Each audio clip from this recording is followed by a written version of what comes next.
장내 이 정치 지도자 선호도 예. 조사 이것도 있었는데요. 이것도 한번 저희가 한번 살펴보겠습니다.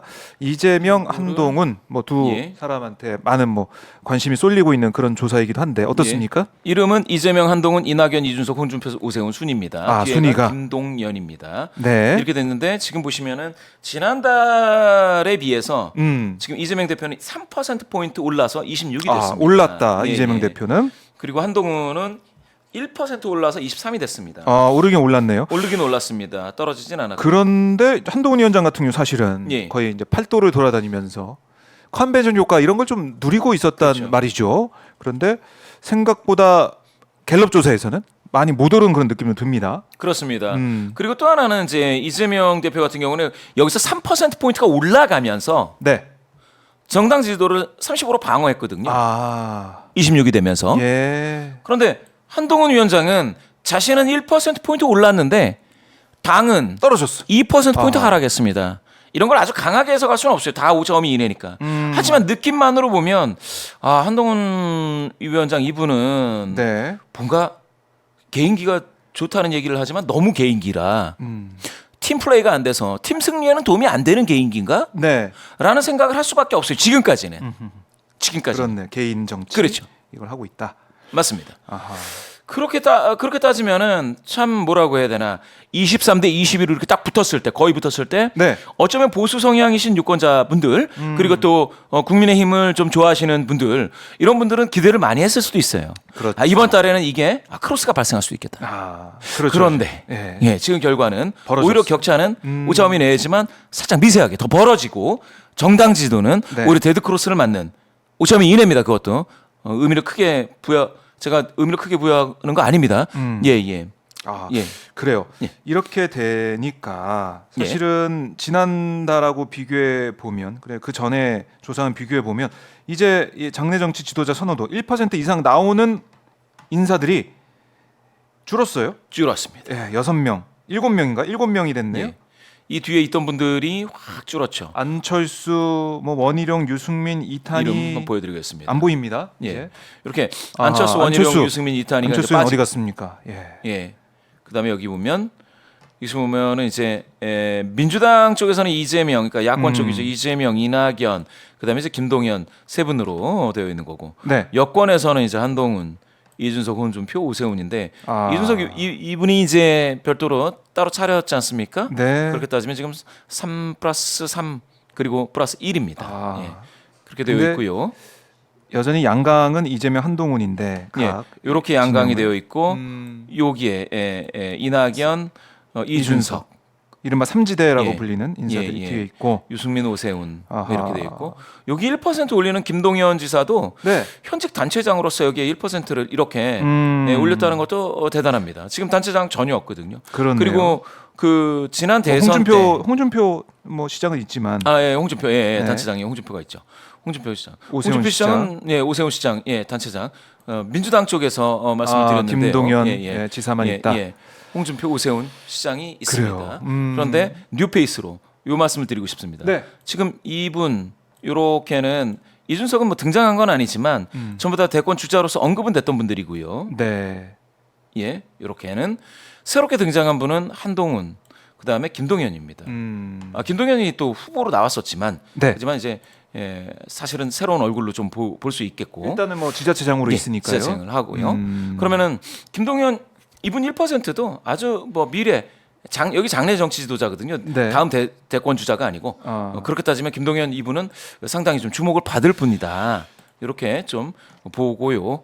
그리고 이제 홍준표, 오세훈 이런 분들은 여기서 높은 지지도를 받은 적이 있다가 지금 많이 떨어진 거거든요. 2022년 6월 둘째 주에 보니까 10%까지 이렇게 올랐었어요. 막 10% 이렇게 됐다 떨어진 거예요. 아하. 그러다 보니까 같은 단체장이지만 아무래도 이 두 분은 좀 더 분발하셔야지 그 동안의 명성에 맞겠다라는 거고요. 오세훈 시장이 6월 둘째 주 10%였고 10% 홍준표 나왔었죠. 시장은 그 전에 11월 15까지 나왔었죠. 2021년 그런 걸로 11월 둘째 따지면 주에? 아무래도 좀 뭐랄까 떠오르는 막 이런 느낌은 좀 아닙니다. 그래서 김동연 또 이준석, 네. 한동훈 이렇게 세 명이 주로 이제 새로운 얼굴로 보여지고 있다는 거. 요거 한번 체크를 해야 되고요. 여튼간에 이재명 당대표에 대한 네. 어떤 그런 집중점이 지금 형성이 되고 있는 것은 사실이다. 그렇네요. 그리고 여기서 보시면은 저는 사실 이탄이 이분에 대해서 네, 등장했을 때 참 대단하다. 예, 이런 신인이 1% 올라오는구나. 라는 생각을 했는데 지금은 당장은 사라졌습니다. 그게 자신이 이제 불출마 선언했고요. 그게 이제 기득권을 내려놓는다라는 방향이었는데 이제 그게 불출마로 이해가 되면서 지금 여기 등장하지 않고 있는데 이런 거는 참 관심에서 멀어졌다. 관심에서 좀 멀어졌네요. 그래서 이런 건 좀 안타깝고요. 그래서 요걸 봤을 때는 요렇게 양강구도라고는 하지만 네. 나머지 분들도 재미있게 좀 봐주셨으면 좋겠다라는 거고요. 네. 여튼 이재명 요렇게 26은 당분간은 크게 바뀌지 않겠구나. 그 뭐 독주 체제가 예. 이어질 것 같다라는 생각이 들고 예, 사실은 지금 수치를 보더라도 26이 높은 수치입니다. 높은 수치죠. 그렇죠? 여기 2022년 예. 9월에 27%가 있었고, 높은 수치예요. 여기 27이 이제 옛날에 있었지만 네. 26이 결코 낮은 수치가 아니고요. 더군다나 여기에 보시면은 요거는 이거는 이제 이번 조사만 해가지고 지역별로 표를 보시고 계신데 네. 더불어민주당 지지자 중에서 63%가 이재명 대표가 장래 지도자다라고 오픈 응답입니다. 네. 예, 주관식 응답에서 이렇게 응답을 해주셨는데 국민의힘을 지지하시는 또 분들도 네. 있죠. 이런 분들이 여기에서 또 63 한동훈. 예, 이렇게 말씀을 해주셨습니다. 63. 아하. 그래서 양당에 지지하시는 분들이 지금 완전히 그렇네요. 두 사람으로 예. 고착화되고 있다라는 것들을 한번 보실 수가 있고요. 몰리고 있다. 예, 그렇게 따졌을 때 이재명, 한동훈의 이 두 분은 진영을 대표하고 있는 것은 분명히 맞다. 네. 라고 그렇게 말씀을 드려야 될 것 같고요. 다만 여기서 보시면 20대는 완전히 격전지가 됐습니다. 그렇네요. 격전 세대가 된 거죠. 예. 이걸 또 누가 가져가냐. 예. 그렇죠. 지금 30대도 사실은 전체 평균에 비교하면 상당히 저조하다라고 보셔야겠습니다. 이재명 대표도 21, 한동훈 위원장도 15 나왔으니까 저조하다라고 보셔야 되고 40대에서 이재명 대표 42 네. 이것까지 이제 대조적으로 60대에서 한동훈 위원장 41 이렇게 나왔고요. 70대 인구에서는 네. 이렇게 요 분포를 보이고 있어서 전반적으로 앞으로는 제가 봤을 때는 20대에서 누가 인기를 좀 끄느냐 이런 게 좀 있고요. 50대, 60대에서의 네. 인기몰이가 두 분의 이렇게 이재명과 한동훈과 이재명 이분의 어떤 그 진영 대결이 네. 어떻게 흘러갈지는 좀 보셔야겠다. 이렇게 한번 흥미롭게 보겠습니다. 지켜봐야겠네요. 자, 그리고 그 뒤에 이제 내리다 보면 현 정부 이 분야별 정책 평가 예. 이 내용도 있는데 이게 저 그래프 보고 정말 제대로 된 이 잘하고 있다는 평가 받는 게 없다. 사실상 없다. 이렇게 볼 수밖에 없겠네요. 그런데 이게 사실은 예. 복지는 전 정부 그전 정부하고 이어지는 측면이 있기 때문에 여기서 37 잘하고 있다라고 나온다고 좋아할 만한 건 아니죠. 예, 이게 굉장히 내세울 만한 건 긍정평가- 아니겠죠. 예, 내세울 게 안 돼요. 이거 지난 정부에서는 이게 뭐 40면 나오고 막 그랬어, 50면 막 이랬어요. 예. 그 밑에 그러니까 이게 보면은 참- 그래프가 예, 있더라고요. 예, 2022년부터 예. 2024년까지 그래프가 있는데 예. 좋다고 봤던 대북한 정책도 잘하고 있다 떨어지고 잘못하고 있다가 올라가고 그렇죠. 부동산도 이게- 마찬가지고 이게 외교 정책도 이게 보시면은 그다지입니다. 그다지. 계속 벌어지고 있는 그래프 추이를 볼 수가 있습니다. 예. 별로- 그러니까 정책적인 평가도 어떻게 예. 보면은 거의 뭐 낙제점 가까이 가고 있다. 이게 안 좋아요 지금. 이게 부정보다 긍정이 좋은 게 하나라도 있으면은 네. 좀 좋을 텐데 지금 경제가 이렇게 경제가 특히나 너무 차이가 납니다. 예. 40 그렇죠. 수치상 40이나 차이가 나기 때문에 이건 참 안타깝고 가슴 아픈 일이죠. 이번 정부가 경제를 좀 더 잘하면 너무나 좋겠는데 네. 전혀 나아지지 못하고 지금 20%대. 이거 진짜 지금 좀 키우자면 이거 시청자 여러분들이 보셔도 이거 너무 이 수치 자체가 이거 지금 여기 지금 잘 못한다가 60대입니다. 60. 아니 이게 2022년 8월만 봐도 예. 잘못하고 있다가 48이었는데 48에서 예. 62까지 올라온 거예요. 예. 어, 더 안 좋아지고 있다가 됩니다. 경제 문제에 지금 너무 힘들어하시는 네. 그런 유권자분들, 국민분들이 그렇네요. 너무 많다. 지금 엄동설안에 에너지 값이 또 오르면 이건 관리비가 엄청 많이 이건 또 어떻게 늘었더라고요. 하겠다는 깜짝 거. 놀랐습니다. 지금 국제 그래서 제가 이런 대목에 꼭 네. 말씀을 드리고 싶은 게 하나가 있습니다. 예전에 노무현 대통령이 그 말기에 되게 경제를 잘못했다라고 네. 했는데 아니에요. 그거 나중에 보시면 그때 유가가 국제 유가가 굉장히 많이 올랐는데 국내 유가는 그거보다는 덜 올랐습니다. 많이 방어를 한 거죠. 그렇네요. 정책적으로 그거 누군가는 방어했다? 얘기를 잘 해야 되는데 말씀드려 안 하죠. 오히려 그 다음 정부 이명박 정부가 등장하고 나서 네. 유가가 오히려. 국내 유가가 확 올랐어요. 그 기억하고 계신 분들 많습니다. 그러면은 지금 경제 정책에서 대외적인 네.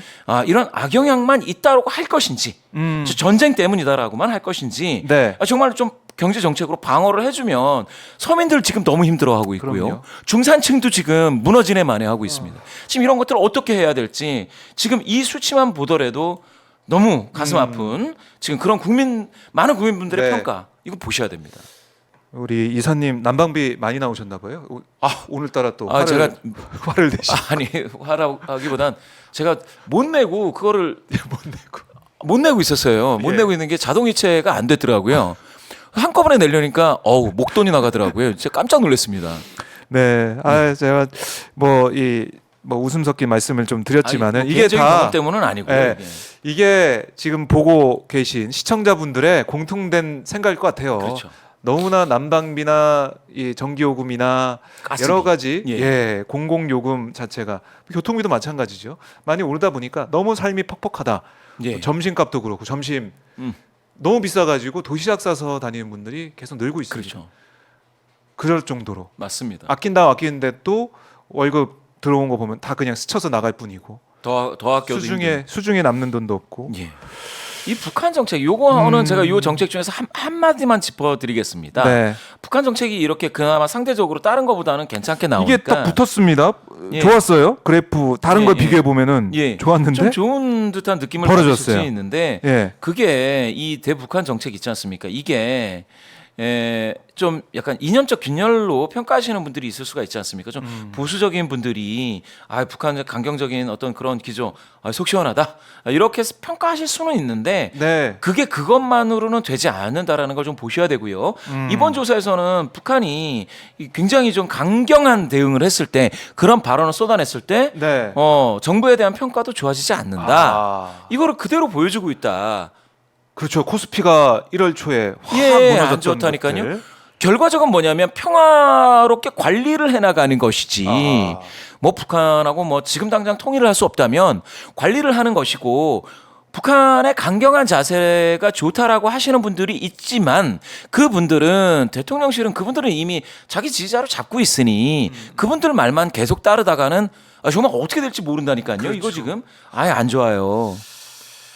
이게 물론 이제 안보도 중요하지만 안보 중요하죠. 안보 리스크가 부각이 되고 한반도 긴장이 고조가 되면 당장 뭐 주식 가지고 있는 주식 그다음에 부동산값 이게 떨어지는 거 아니겠습니까? 예.